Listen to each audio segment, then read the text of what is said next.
wanted to address this issue with Trump, or should I put it rather in the sense of the non-issue with Trump?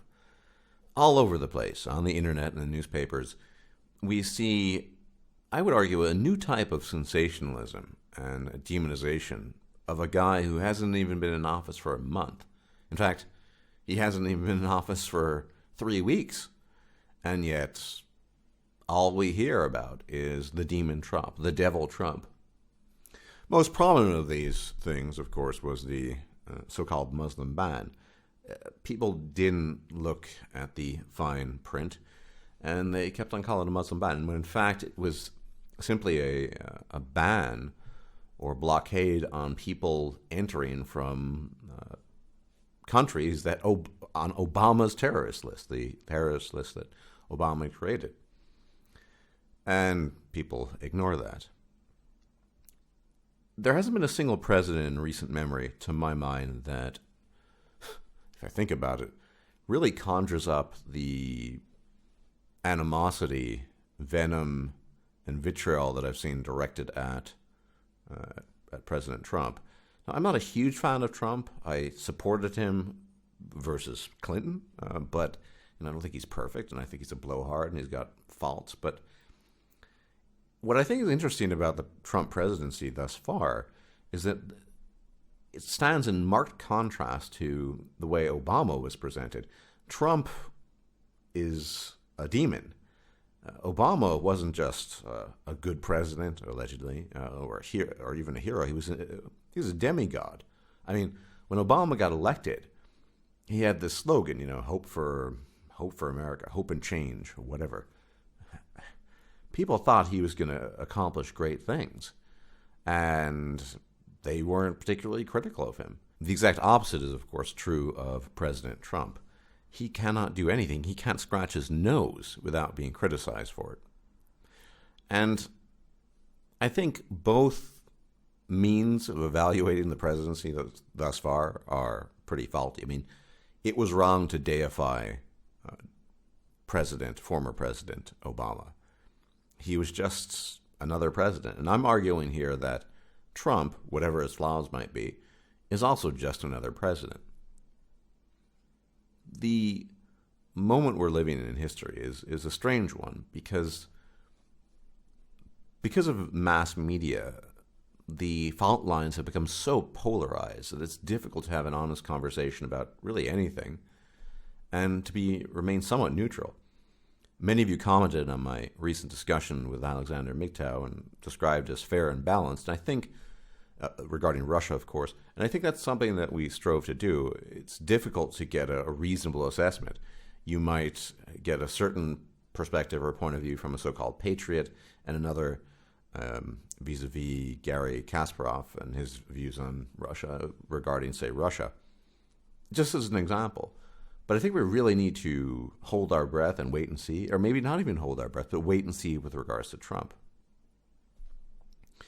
The idea already promoted that he's the worst president in living memory, well, it doesn't really hold up to the evidence because he hasn't been able to do very much. He hasn't been in office for a month. Obviously a guy like Abraham Lincoln is a very controversial figure, but this guy plunged the United States into the bloodiest conflict ever on its soil and one of the bloodiest conflicts in the history of the world.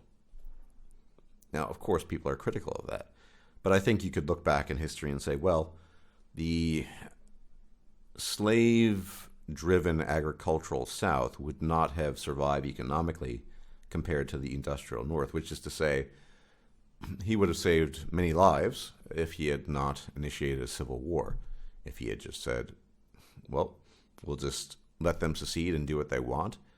Well, maybe many of them would have come crawling back to the Union, as it were.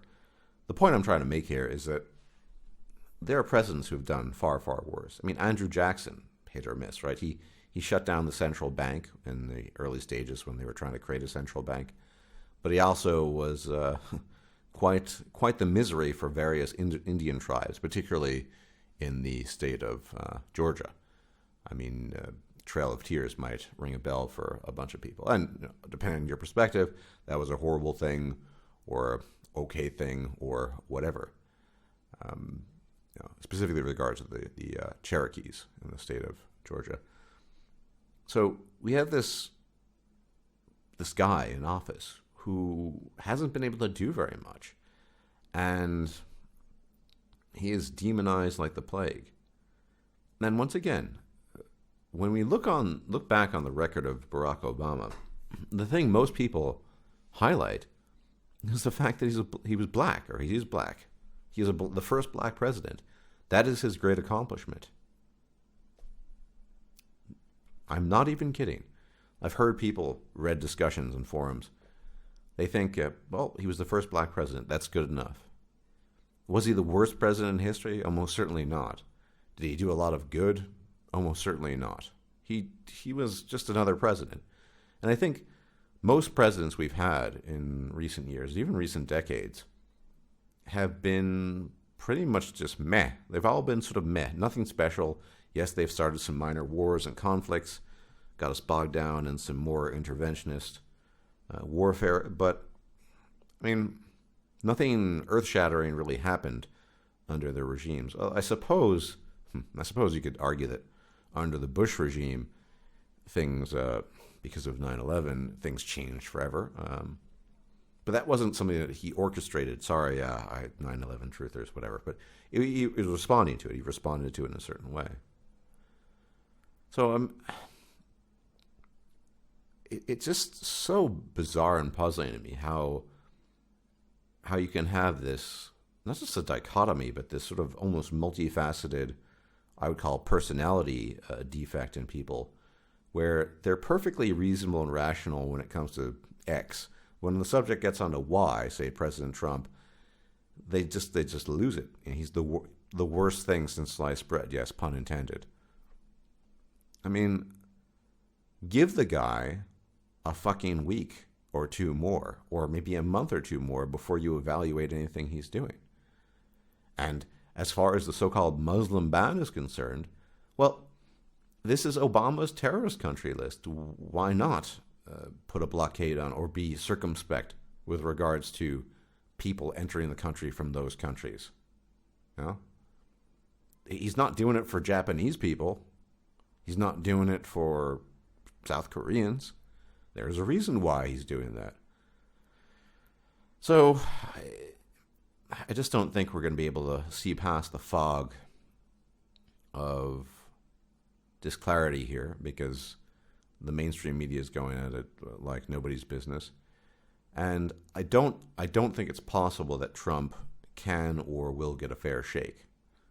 I mean, call me biased, call me whatever, but I just don't think it's going to happen. The message I'm trying to offer here is that he needs to be given more time before anyone critically evaluates him. Once again, polar opposite of Obama. Obama was a demigod. He could do no wrong. He was going to save the country. He was black, so apparently that is a great accomplishment, etc. Trump is, the worst thing ever, allegedly. So, moving forward, why don't we weigh and balance everything and balance against the history of the American presidency? Maybe Trump will be someone as unremarkable as Grover Cleveland. The only thing remarkable about Grover Cleveland was that there was a depression during his, I believe, his second term, and the Democratic Party lost their power during that time. But pretty unremarkable guy overall as a president, as far as presidents are concerned. So, food for thought, something to think about. It's just getting tiresome, I think, the degree of anti-Trumpism to the point of absurdity. And Sam Harris does it, and all these people. Not enough time has passed. We cannot pass judgment on a presidency in its absolute infancy. So, with that said, everyone, thanks for tuning in. I just wanted to address this briefly. Not a Muslim ban, not what it is. And he's Trump, and he hasn't been in office long enough to actually pass judgment. Thanks for tuning in. I will check you out soon on a very much different topic. Take care, and bye-bye. If you liked this video, please like, share, and subscribe. And if you enjoy my content, please consider making a donation or becoming a patron. Thanks for watching.